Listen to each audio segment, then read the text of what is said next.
Hi, my name is Jaden Gorham. I'm from Hebron High School just outside Dallas, Texas. I teach chemistry and I started the esports program at our school. I've had the privilege of getting to implement gaming concepts into the curriculum just this past semester. And now it's evolved into this elective where we actually had over 170 kids sign up for it in this next coming year. And so, kids are, lining up to try to take this elective.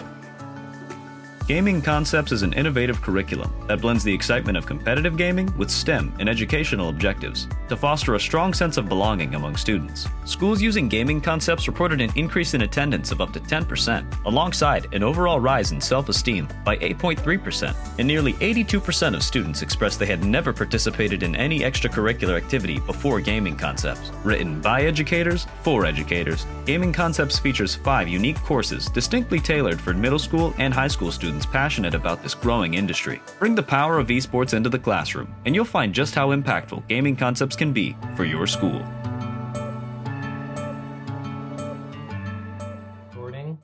Welcome to the webinar, Why Esports?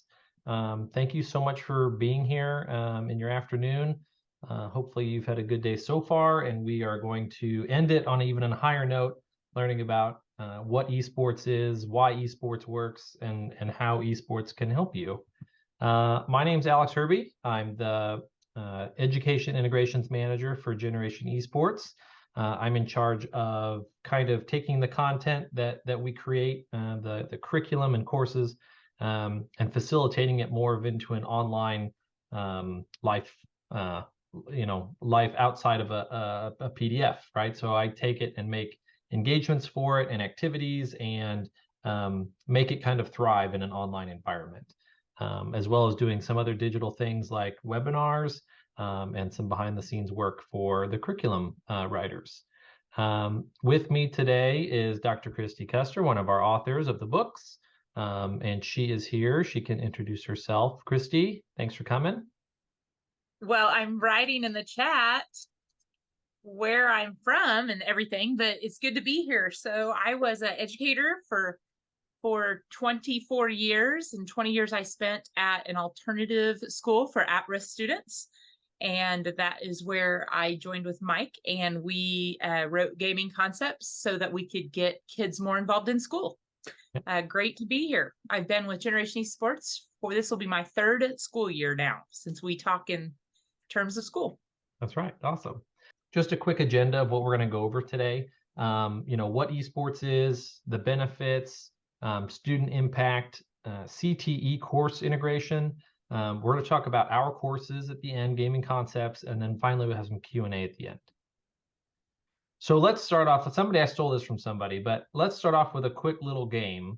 And you can just throw these in chat or think to yourself about this. But true or false, just think of them to yourself. True or false, esports is the fastest growing sport.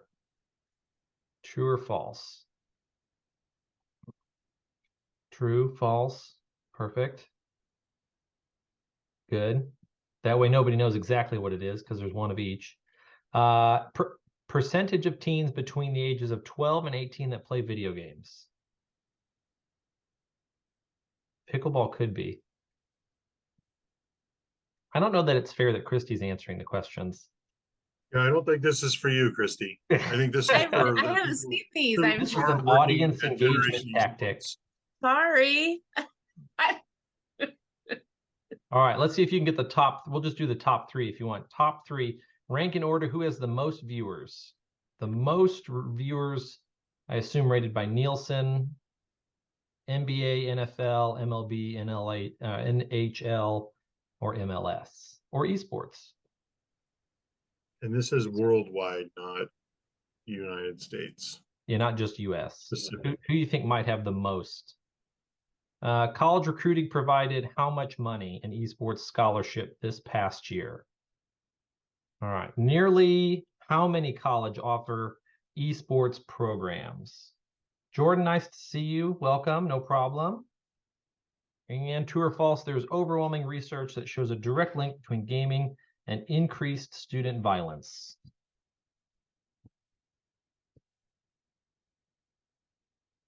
Number 6 is a good one. False, false, false. Good. All right, good. We got all kinds of people on our side here. Perfect. All right, let's talk about these. All right, here we go. True. Esports is the fastest growing sport. Number two, 97%. Well, look, Christy got that one. Dimitri, pretty close, 90.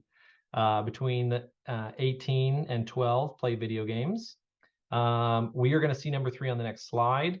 Let's see. Number four, college recruiting provided 25 million in scholarships last year, or this year. $25 million in scholarships for esports. That was not around when I wanted to go to college and would have been awesome at Madden 2006. So too bad. Opportunity lost.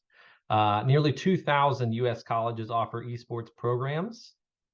And true or false? False. There is no research link for video games and increased student violence. So very good. So a little bit of data there for you to look at in terms of esports. So let's take a look at this. Viewers in the United States. In the U.S., esports will have more viewers than every professional sports league but the NFL by 2021. Okay, so this was from just a few years ago. So a little outdated, but they haven't done another one. But you can see that even in 2018, 84 million viewers yearly is an insane amount of audience capture for esports. All right, so esports, you know, as we're talking about it, a lot of people just define it as, you know, it's video games or kids are just, you know, they're just gaming. But, you know, things have changed. And over the course of even, you know, for me leaving high school in 2006 and coming to now, there has been a rapid increase in it being recognized as an actual sport. You know, so, you know, if you try and define sport, right, you know, based on the slide I've got here, you know, are only stick and ball sports? Or you know, you have, I was from track all the time when I was in high school. And so our coach would always say that track was the only real sport and everything else was just a game. So, you know, but is fishing a sport? Is curling a sport? You know, I think that it's up to, you know, the powers that be and the people that are playing it. Because if you're doing the same kind of things, mentally preparing, physically preparing, planning, you know, if you're doing all of these things, then it can be a sport. And I think it's just up to interpretation for that. All right, so common genres of games that you might see in an esports platform: real-time strategy games, first-person elimination games, sports simulation, multiplayer online battle arena. I knew I was going to have this problem right there. And yeah, I was actually going to say that. Chess, yeah, chess is in there too. So real-time strategy, that would be, I bet that would probably fall underneath chess would be a real-time strategy. So think of these games as you see these kind of genres, right? And thinking about games that you might have heard of. So like Rocket League or Fortnite or chess or League of Legends. These all kind of fall into these common categories of types of games that students are going to want to play and or are accepted as industry standard esports titles. So things that there would be a competitive platform for or a competitive space for. That's kind of what makes esports a little different than regular casual video gaming. And we'll kind of look at that here in a little bit. And the next slide, actually. So let's talk about like esports versus gaming club, or, you know, casual social play versus competition. It all has a place in school. It all has a place within your building. And, you know, casual social play is really great for maybe skill development and socialization and, you know, working on things that students can work on intrinsically and then project extrinsically. When you're talking about esports specifically, though, what you want to understand is that it involves a competition aspect. And so kids are going to be training like they're on a sports team. They're going to be doing practice. They're going to be, you know, reviewing plays, and they're going to be following a schedule or an agenda, just like an actual team would, just like the football team would, or the basketball team. They're going to go through drills, they're going to go through practices, they're going to watch film, and they're going to compete. That is going to be the kind of difference between, well, it's just video games versus, no, we are athletes, and we are, really working hard to play these games, because it takes a lot of work to understand the mechanics on some of these games, and to be able to strategize around things that change all the time, and are completely unpredictable when it comes to an esports competition, because sometimes things can be they can be a little bit predicted in a traditional sport, where the football can only go so many ways, right, down the field, up and down, bounce, kind of this way and that. But sometimes in a video game, it seems so much more random or chaotic when something different happens, because of all of these other factors, especially in large games like League of Legends. It can be really hard to predict what things are going to what the way things are going to go. Yeah, and talking about competition, chess is a really great competitive esport. Not only because it's like a very low entry barrier to entry, but it's also widely popular, because it has a worldwide following. It has a lot of academic backers to saying that chess is a really great thing for your mind. And it's a good ease into esports, into video games, is using virtual chess as your jumping off point. All right, I'm gonna try and I don't know if this video is not gonna, it probably won't play. But Fresno Unified School District in California, that's where this video is from, and they launched an esports competition, or an esports program at their school, to highlight the benefits of esports. And this is their superintendent. I'll just kind of briefly talk about it, but their superintendent talking about the benefits that they've seen with their piloting of esports, and we're going to talk about that too. But he goes into things like attendance. When kids have a passionate thing that they're wanting to do, then they want to be there, right? So having kids come to school more, having kids be more engaged in school because they have something that they are connected to and passionate about, has really increased not only building morale, but the success of students in a lot of these buildings, that they saw chronic absenteeism, that they saw, declining GPAs, because of the kids not having a connection to the school, or to any type of career, or kind of after high school choices. That they didn't see the value in school until they had brought these esports classes into. Oh yeah, that's a great point, Jordan. Great. So why are esports such a good fit for schools, right?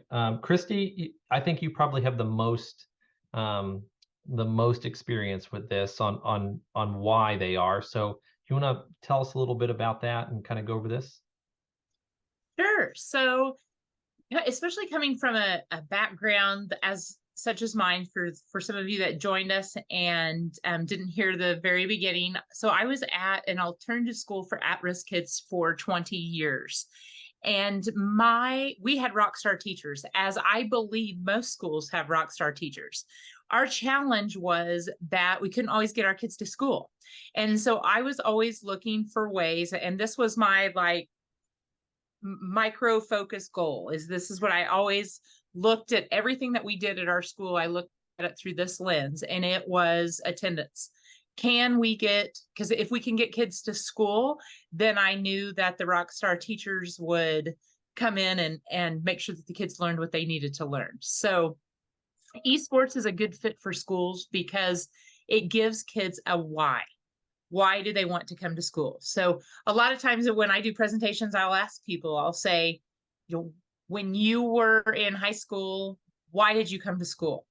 And very rarely is it English, math, science, social studies, or business. It's typically some type of activity, band, choir, a club even, or it's friends, it's social. That's why kids like to come to school.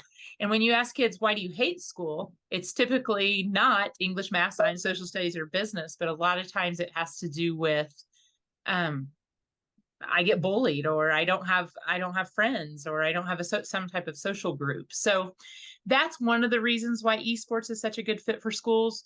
And then a lot of the things that esports teaches kids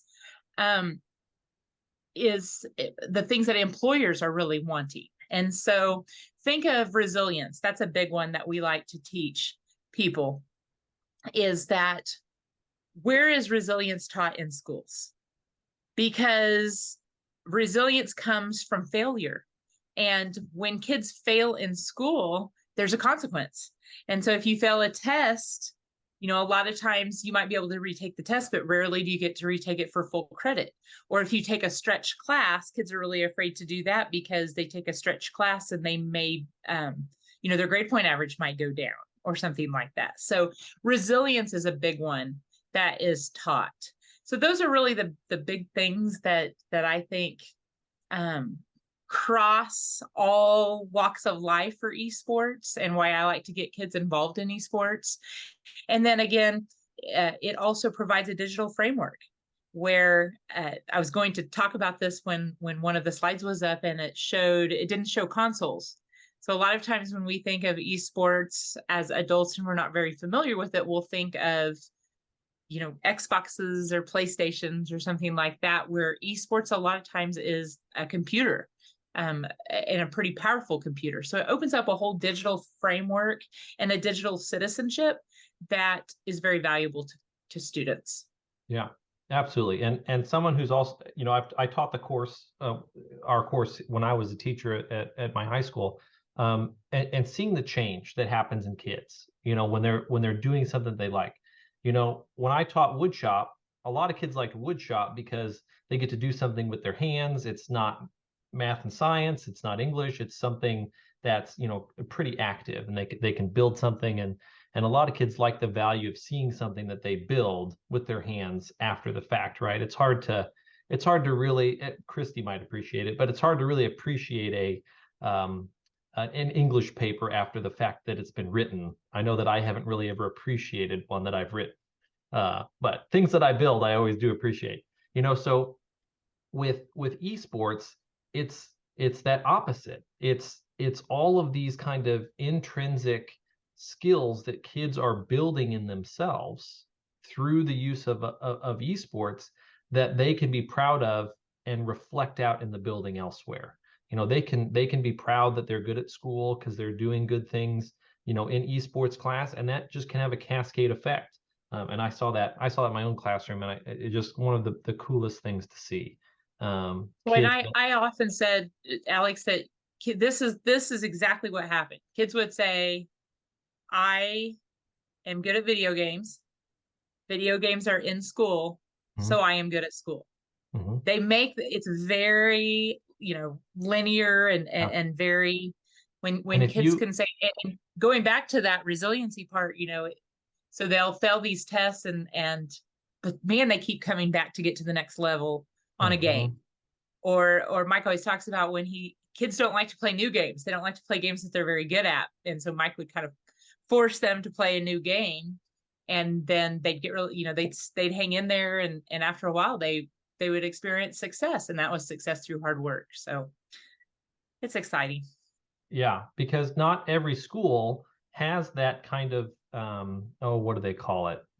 It's not always PBL, but there was a big trend right when I left, was this ability to fail forward. And how are we going to fail forward and fail fast and fail often in these other classes? And what kind of procedures and strategies are we going to use in math class and English class and science class to allow kids to fail and fail and fail so that they understand that failing's okay. And video games, just like you said, I mean, it just does it. Like, you fail all the time, right? I don't know how many, and this is just an easy one, but I don't know how many levels of, Mario I failed before I actually got to the flag at the end, but I didn't care because I was getting that flag. right? I was getting to that thing, the goal at the end, and video games just bring that out in people that need to finish to get to the end. Well, the So other thing just is you were having fun. yeah, well, yeah, that's You know, another thing, right? when did school stop having, Yeah, it's not fun anymore. If you ask students, it's just not fun.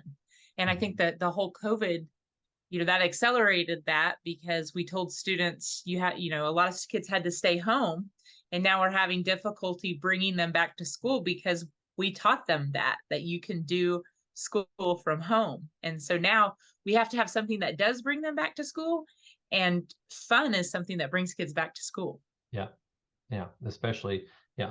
So let's look at some numbers here real quick. This is from Wichita, the largest school district in Kansas. Almost 90% male participant, 80% not involved in any of their sports activities or clubs.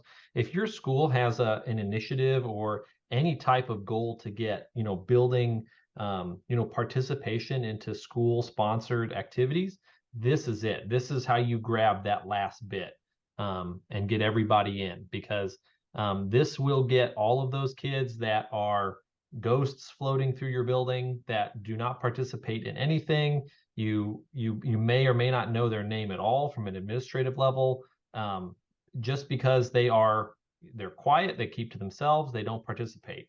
And we all have seen and know those kids that are in our buildings. This will capture them, as well as more vulnerable cohorts of kids too, that need this kind of social interaction and need this purpose in school. 70% of kids. Go ahead. Alex, when people ask me, especially administrators will ask me, well, how do I know which kids will be involved in this? One of the easiest and assured ways of finding out is take your chronic absentee list and compare that with your kids that aren't involved in activities, because they're going to be very similar. And that's the group of kids. And it's probably going to be, and you have it in here, about 10% of your students are going to show up for this. And so that chronic absentee list with the kids that are not involved in activities, that's going to be a group, not your only group, but that's going to be a group that's really interested. And one of the administrators said, well, we gave a survey, and, we had really, we had really low, students weren't interested in this. And I said, well, will you just do this for me? Take that chronic absentee list.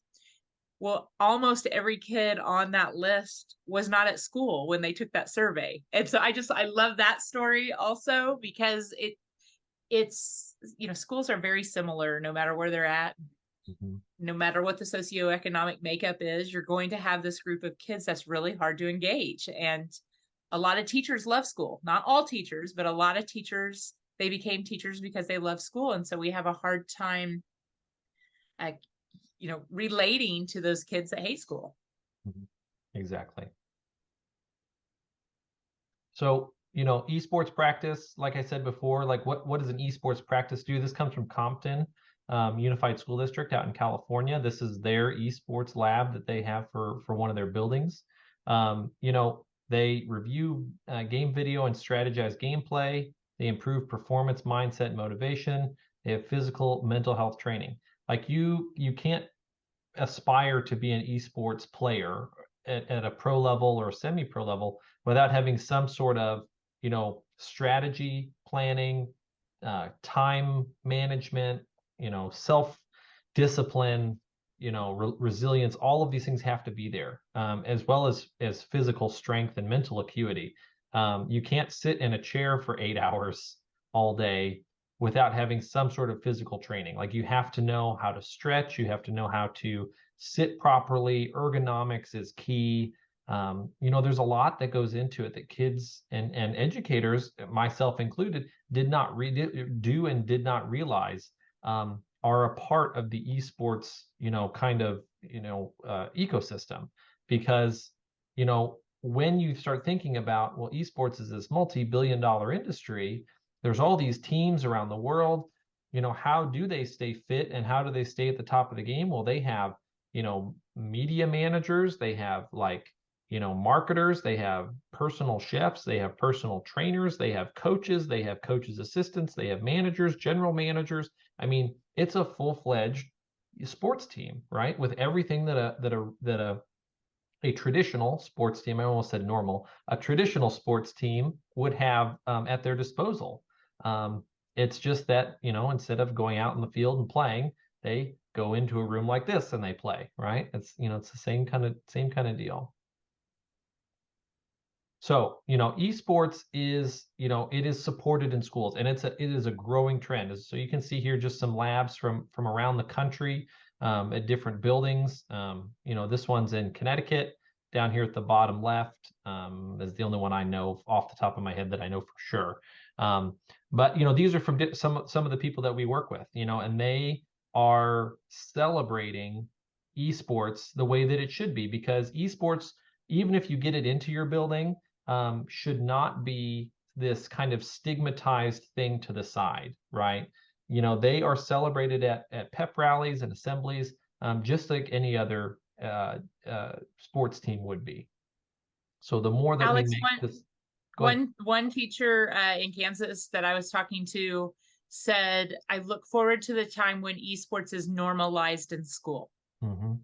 That this is no longer something different, something strange. Mm-hmm. It's just normalized in school. Absolutely. And one of the examples was, and a lot of times the East and West Coast schools kind of are taken aback by this, but in the Midwest, a lot of our schools have trap shooting, where kids, they shoot gun and they shoot blue rock, and it's just very accepted here. And it's a way to engage kids in school.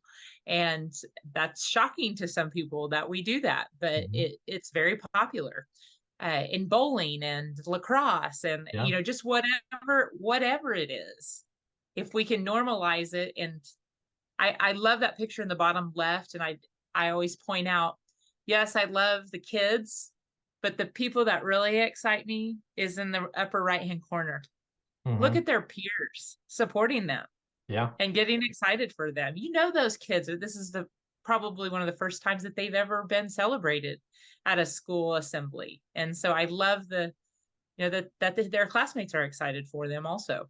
Yeah. Yeah. And speaking to, normalizing esports, you mentioned trap shooting and some other kind of, wild, strange electives, that came up. I remember fringe, not strange, fringe. Oh, fringe. Sorry, fringe. Fringe electives. I'm sure that 100 or so years ago, when they thought ceramics or art should be in school, they thought that's wild, that's crazy, that'll never take off. But now art's a thing. So, well, it's not my thing. I guess some people do like it, so it's stuck. Normalizing esports, it's just something that gets kids passionate about learning. School should be a place to learn, right? Learn what you're passionate about through whatever lens you want. I think it's, to provide the path of least resistance for these kids to do better in life and to get better at being people. Okay. With esports there's a lot of money behind esports, and there's a lot of opportunities behind esports, especially now more than ever. High School Esports League, we offer scholarships for students that participate and win the tournaments that we host. There's thousands of colleges that actively recruit, and not just players. This is one caveat that people don't always recognize. Colleges are not always looking for players. Colleges are looking for managers, social media posters, shoutcasters, streamers. Like, they're looking for, a lot of times, a lot of the support roles as well, which is fascinating to me, to get a scholarship because you stream on Twitch or on YouTube, or you shoutcast, or you're really good at coaching Rocket League versus playing Rocket League or something like that. So there are a lot of opportunities for people to get into college being in these supportive roles. In that picture you're showing, Alex, the female in the middle, she actually was a player, but she went to Wichita State as the manager. There you go. Yeah. And So the student here, the guy next to her is a player and went to Southeast, and then the coach, that's the coach or the director of the Wichita State program right there. So yeah. And I think I've got some other pictures of some other. The next one is another, some more kids that we know that have gone to college for esports. So this opens up a very viable path to college for students because the barrier for entry is so low. Like so many people can play video games versus not everybody can play football at a pro level or at least a high school varsity level well enough to go to college for football or basketball or track, right? Some people just don't have the physicality to be able to do that. And so this allows a lot more students the opportunity to have success post-secondary that may not have been there before due to, like I said, physical limitations or mental limitations or anything like that. It kind of just evens the field for kids being able to get into college because they have this skill versus more traditional skills that people we're focusing on. So speaking of people going to college for it, this is another one from Mays South, right where Mike lives down there. And he went to what was his game? Was it Rocket League? Call of Duty. Call of Duty. Call of Duty. Yep, Call of Duty. So that was his game that he went to Oklahoma State for on a full ride. Oklahoma University. Oklahoma University. Nah, you don't want to get that messed up. That'll be bad. I'll edit that in post. Yeah. Hey, So Lakin for him there, I think we're okay. Lakin went to Oklahoma University. Stick to the script. Oklahoma University on a full ride for Call of Duty, it's just amazing. The ability to be able to do that and the opportunities that are for these kids with college scholarships. So Alex, I want to go back there. Can I go back there for just a second with Lakin, just because I know his personal story? A lot of times we talk about at-risk kids and we talk about kids that aren't involved in other activities. Lakin was a very successful cross-country runner, and he was actually injured, and he was looking for that competitive piece. So, it does cross a lot of boundaries, and I know we talk about, just because Mike and I are both from the alternative school background, but it's not just at-risk kids. Obviously, 97% of students play video games. So it also brings a lot of people together that may or may not have crossed paths in high school also.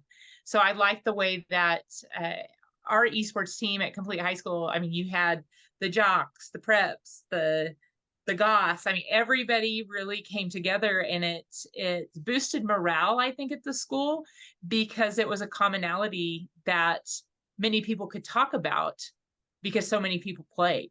So I like that. And the other thing I love about this picture are his parents.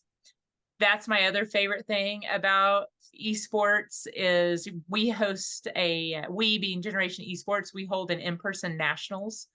And that was one of the most fun experiences that I've got to have as a school person, is to see those parents get so excited for their kids and just support their kids. It's not a bunch of kids in their basement. There are they call them LAN tournaments, and people, schools get together and they compete against one another in person, and people come to cheer them on. You saw the pep rally pictures. It's exciting, and their parents are super excited for them. Yeah, absolutely. So where does this all go? What are the kids working towards, right? So, here you can see, these are the career skills that surround esports, and it's, all of them. So basically anything that is a career can be involved with esports. So if you throw esports in as a lens, then you can have a wildly successful program for students to be passionate about something. Very similar to if students were excited about, something else, like if they were very excited about, fashion, if you're throwing fashion as the lens to, understanding content, then those kids that are interested in fashion, it's all about pursuing their passions, right? And so when you think about esports, it just encapsulates all of these different career fields and allows them to grow through something that they are passionate about. A couple of things here, esports can be the gateway to teach students about career skills. Students can start learning how, the basics of design through jerseys or team logos or, social media posts. Like that's even a degree now at some universities is social media, marketing, social media designer. They can start getting these skills that they want to learn in high school, doing something that they really like and something that they have a connection to. You can see some of the other things here. The competitive piece here, you have director, player, coach. You could be an esports teacher, right? When I went to college, when everyone goes to college for being a teacher, there is no esports teacher pathway, right? You can't be that. So, kids could have a leg up on understanding how that might work in high school, having some experience under their belt. And then all the other things that kind of go with it: media and content, information technology, events and production, just so many fields that kids can be excited about to go into and learn more about, especially before they make a commitment in college. So student leadership is a big thing in esports because they are the team. And I knew this was going to happen, so I'm going to slide over just a little bit here. So students are the team, and they also make up the class kind of structure, right? And so you can have kids assign these roles either to themselves, which will happen naturally, or you can help, facilitate some of them in class. But you're going to have kids that are going to be natural born leaders. And so they might be a captain, or they might be the president of the esports club or team, and you're going to have some kids that are more, extroverted and outgoing, and they want to be the social media person, and they want to do the streaming and do interviews. And then you have the game expert, and they might be a little bit more, kind of recluse, but they know everything there is to know about the game, and they're more than happy to sit one-on-one with the player and help them. So there's going to be all these roles within your classroom and within your team, but all they do is facilitate student growth in the end, is really all they do.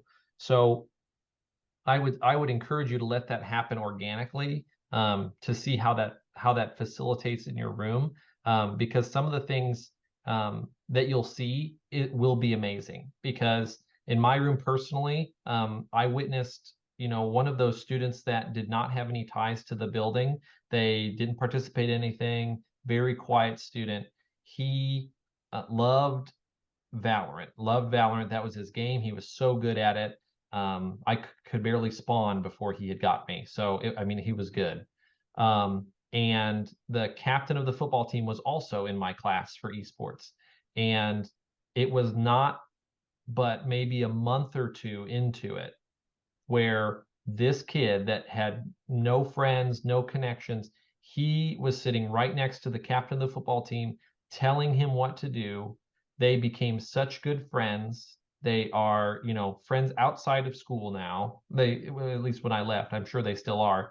But, that bond that got created because of esports was so amazing to watch, and to watch it grow, was one of the highlights of my teaching career in education, was to see this transformation happen. And there's stories like that all over, but it's all about letting the kids work towards that passion and work towards something that they are passionate about.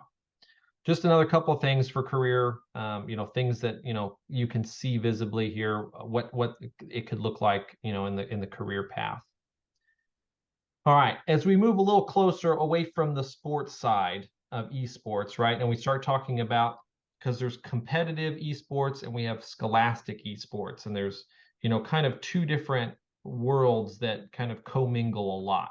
So as we move away from competition, let's move a little bit closer towards education and how esports can fit within a CTE pathway, or how you might be able to fit it into a CTE program. So over to the left here, you can see these are a lot of things that are in esports. These might be an esports title, right? And then to the right, you can see here, these would be your career clusters that these are going to directly tie to. And we'll talk about how these fit a little bit more coming up. Oh, look, here we are. Here's everybody. Authors of the book. We've got two of them on here with us, and I'm sure they will be able to answer some questions at the end here. But we're going to talk about how we can use esports to foster students building their own skills, like life skills, digital citizenship skills, leadership skills, 21st century, so many skills, right? All these skills, but then also tying into classes during the day. So, Christy, do you want to talk about some of this here, and we'll kind of transition here into the education piece? Sure.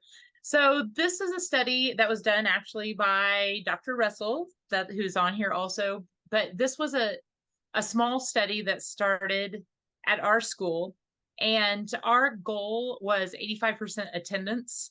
And that our gaming concepts class that was during school, that class ran a 96% attendance rate.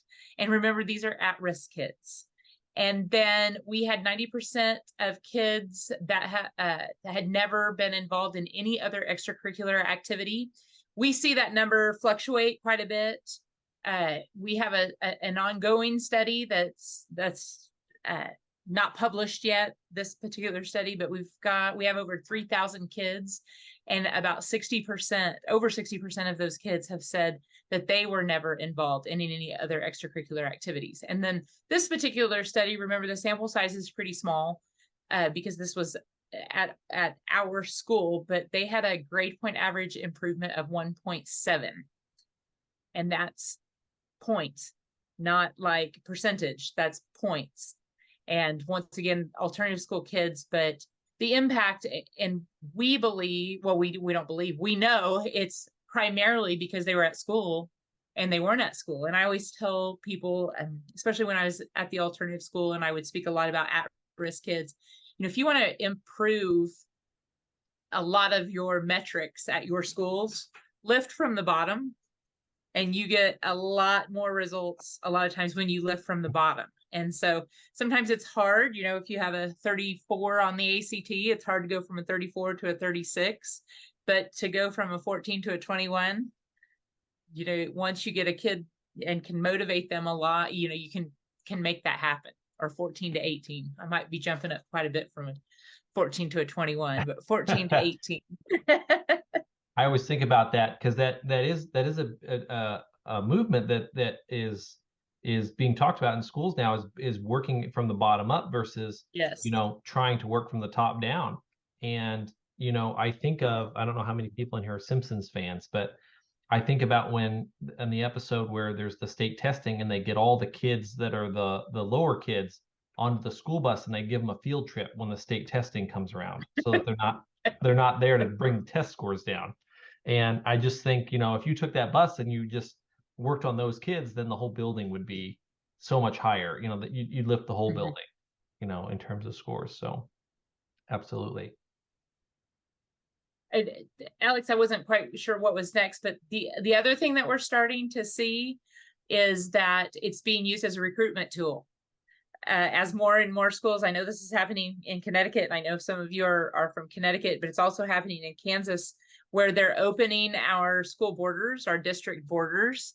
And so we'll be competing more for students. Mm-hmm. And I know that this, having something like esports is a big recruiting tool for a lot of schools, because right now it's not as widespread as it's going to be even next year and the year after. It's really picking up momentum now, even though we started it, or Mike started it at our school 7 years ago. It's really picking up momentum now where, we are starting to normalize that. So we see a lot of schools, just like the colleges, we have a lot of private colleges and community colleges that are using it as a recruiting tool. And that's really trickling down into the high schools, especially if you have open borders, mm-hmm. like some states do or are moving to. Absolutely. Yeah. So, and it just goes to show like how big this is becoming, right? If you're getting public schools being able to recruit for esports, then and the investments going in for these districts knowing that this is going to be a thing that's going to pay off for them and for students. So, in talking about curriculum and having an esports class during the day, there are a lot of benefits to teaching esports within the classroom. And I think that one of the biggest things is that one, you're going to get pushback because people are going to think that you're just going to be playing video games in school and video game, during the day, and that's all they're going to do. But they're not. What you're focusing on is that students are following a curriculum of lessons that has an esports lens, right? So there is time for gaming, but it's for a purpose. So instead of playing the game specifically for fun, they're playing the game to understand the basics of color theory within a level or within a game genre, or they're trying to figure out, 3D or 2D design elements within a game. So they're trying to, purposefully draw information out of the game as they play, and that's how we kind of structure it.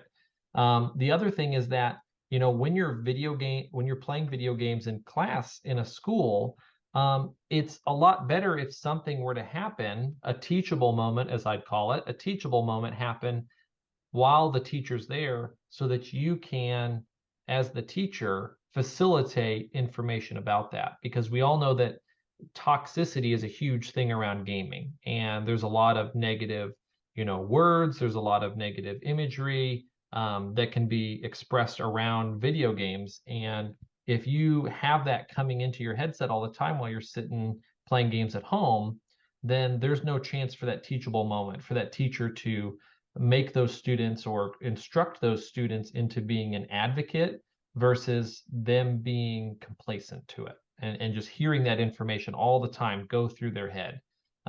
It's just so much of a better experience for the kids to get more out of it. Christy, a couple of things about gaming concepts, benefits that you can see, and the curriculum as a whole. Yeah. Well, one, and I'm following a little bit in the chat over here. That's a lot of fun. They're talking about at Harrisburg University, they're getting a dual enrollment class Nice. that's picking up traction with high school students. And we have that also with our interactive media class.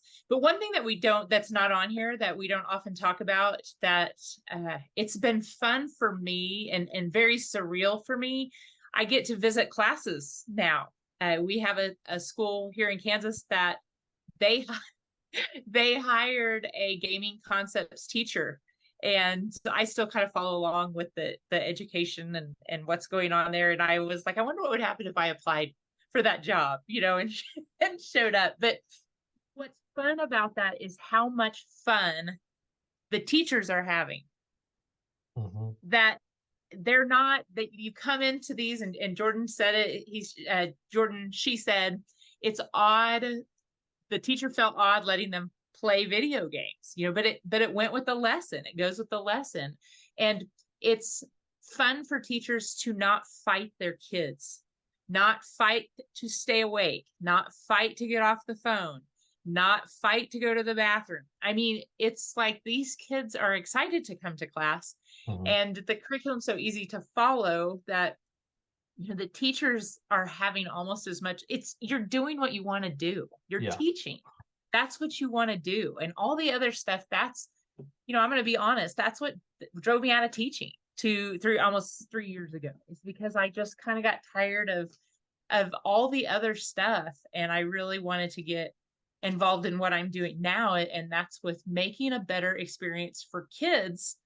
But I didn't realize the impact we'd have on teachers and how much fun that they're having and how much they enjoy this. And that's kind of become my goal now. Is we kind of had some teachers at first, where they're like, I don't want to teach esports. I mean, some of them, some champions, Mike was absolutely on board with it, but there are some teachers that schools know that the kids want this class, but they, if you're a teacher like me, I don't want to teach esports.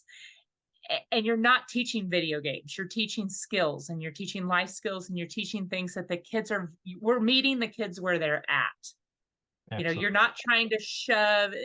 I'll take the streaming class, for example. I was a speech teacher. Kids hate speech, but you put a microphone and a video camera in front of them and call it streaming, and you can't have enough seats. And so that's exciting for me as a teacher, to have kids that are excited to be in my class. And I think that's something that we don't talk about a lot. The teachers are typically excited also. I'll have to say that as somebody who's taught it, it was definitely my favorite class, because I liked playing video games. And even if you don't like playing video games, it's a fun class overall. Like, it's a lot of fun, not only because you don't have to do anything for it. Like, you don't have to prep anything for it. The whole curriculum is almost very close to being completely scripted out for you. and everything is provided with all of the standards, the alignment, the objectives, the activities, discussions, everything's in there. And it's just easy. It just lets you teach. You kind of, you on your plan, you peruse the content, you familiarize yourself with it, and then you teach it. And it's wonderful to do it with the kids. It's such a good experience. But not only are you getting like life and kind of technical skills out of it, you're also getting kind of mental health skills, because one thing that our curriculum also offers is that there is a mental health component within ours for social emotional learning.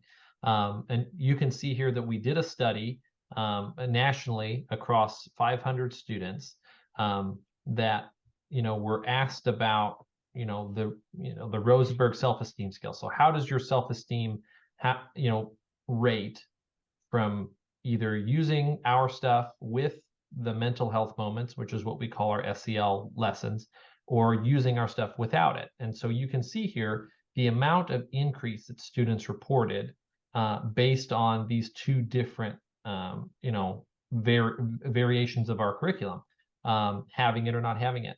And it's just astounding to see the amount of increase, the amount of progress that was made in some of these students over the course of the study.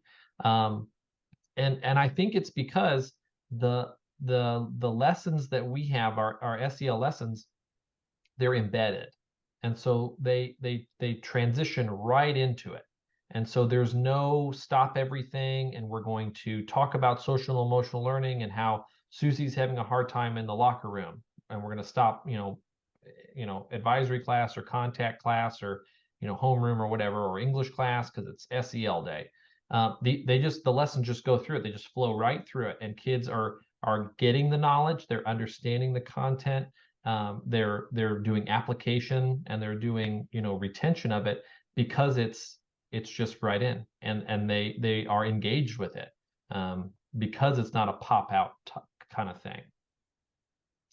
Aside from that, like, there's so much to offer here in terms of what your school could have for kids. So we offer a middle school course. We offer fundamentals is the first course. That's the one at the high school level. Then you have interactive media, which is a very robust whole year course with 180 lessons in it. It's a monster course for students to do digital media and stuff like that, digital media and marketing.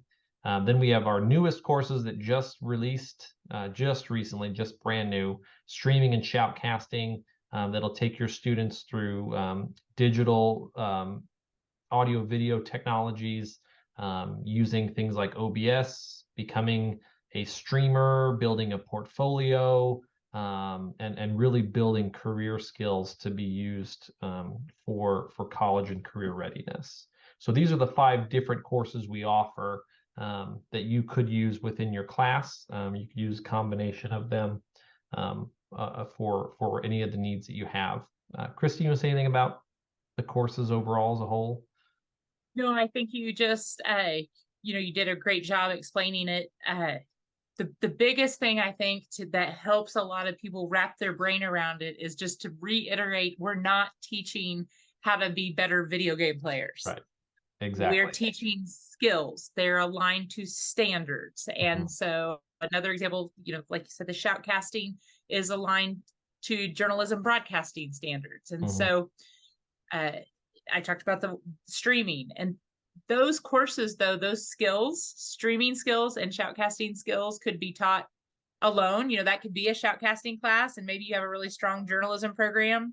But the other, and so you wouldn't really teach it as a journalism class. But I think the other thing that surprises a lot of educators is maybe you have a struggling journalism program. A lot of video gamers or people that love video games or love shoutcasting, they never think of themselves as journalists, but they're the same skills. A lot of the same skills are there, and they're applicable to those students' lives. And so we're getting a lot of kids, and we're revitalizing some of those journalism classes because you're bringing in a whole group of students who didn't know that journalism is this, shoutcasting and journalism, that the skills that you learn are very similar. They kind of think of journalism maybe as old school even, and it's not. It's very fresh. You just have to apply it once again where those kids are at. Where are they living? Exactly. And so, just incorporating these, you can really refresh a lot of things that have grown stagnant over the years of, journalism or broadcast. Like, when I started teaching, broadcast was the coolest thing. Everybody wanted to be on the school TV channel. And I kind of watched it kind of wither. And I moved out of that. But, I kind of saw that kids became less and less interested in it. But you throw shoutcasting on there and then boom, everybody's right there. Fresh. It's refreshed, right? So it's a re-release of it. So it's a really the other great thing way. the other thing maybe, Alex, is that like that middle school, a lot of people ask about that middle school, so many life skills. Where do you teach organization? Where do you teach about friendship? Where do you teach, how do you make friends? It's really a bridge, because I always say middle school is where things fall apart, because you go from K5 or K6 where it's hold hands and stick together, and you kind of have that teacher that's, mama duck that's watching, and who has a friend at recess and who doesn't have a friend at recess, and is really watching over. And then you get to middle school, and boy, that's where things just fall apart. Yep. And so this is really a bridge, because we are very sensitive to that. And so it's bridging. This is how middle school, or this is how elementary school is. And then we're bridging. And that's a hard thing to do, because there's not a class in specific class where you teach, the digital citizen, all of those things together. There might be a digital citizenship class, but there's not an organization class. And so we really put that all together. Yeah. Absolutely. And I think that a bridge class like that is so important at the middle school level. I took one at the collegiate level when I went to K-State, that there was a collegiate transitions or something like that they made me take as a freshman. But interesting that they don't have something like that at middle school, because it is a hard transition from that elementary lifestyle to middle school. Just a couple of ways here. You could use gaming concepts within your building or within your school system here, and we've all talked about them already in this webinar about how you use them differently for your needs. We also have a lot of other things. This didn't work out. I knew this was going to be on me bad here one of these times. We have a lot of support. So if you're looking for support and you need help, you don't understand how esports is going to fit in your district, you don't understand how esports is going to work in your classroom, you want to get it and you want somebody to be on your side at the board meeting, or you need documentation for the board meeting or slides, we are here to help you. We are here to help you get esports into your district, into your building, for you to help kids. So a couple of resources here for you if you'd like to check out our YouTube channel. I've got the QR there. This is our support site. If you want to check our QR code there, we put all these webinars on there. So if you need to go back and look at anything that you want to see that we've done, we do a new season every semester for different webinars, and so appreciate all you guys being on here and making this an awesome experience for us, because it's always nice to be able to interact with other people on these things, and then as well as contributing to the community for others to learn from you guys. All right. Well, there it is. Look, I even finished a little bit before time. Perfect. So we can have some questions and answers. But this is just how you can get a hold of us with the QR if you want. Otherwise, you can reach us at Gaming Concepts. It's in there. Which way do I need to move? gamingconcepts.gg is what's behind me. But thanks a lot, everybody, for coming. I think everybody is able to talk. Yep, everybody's been able to talk. If they want to chat, feel free. We can open it up. If anybody has any questions, we'd love to answer them. And a couple of things at the end here. You will get a certificate for joining today. for your 1 hour of PD. If your district will accept it, we have signed off on it, so they should accept it. But you will get that by Friday. You'll get your certificate of completion for participation in this webinar. Yeah, like as always, check out our YouTube page, Gaming Concepts, and our website for more events, more webinars coming up. And if you have some questions, stick around and let's chat.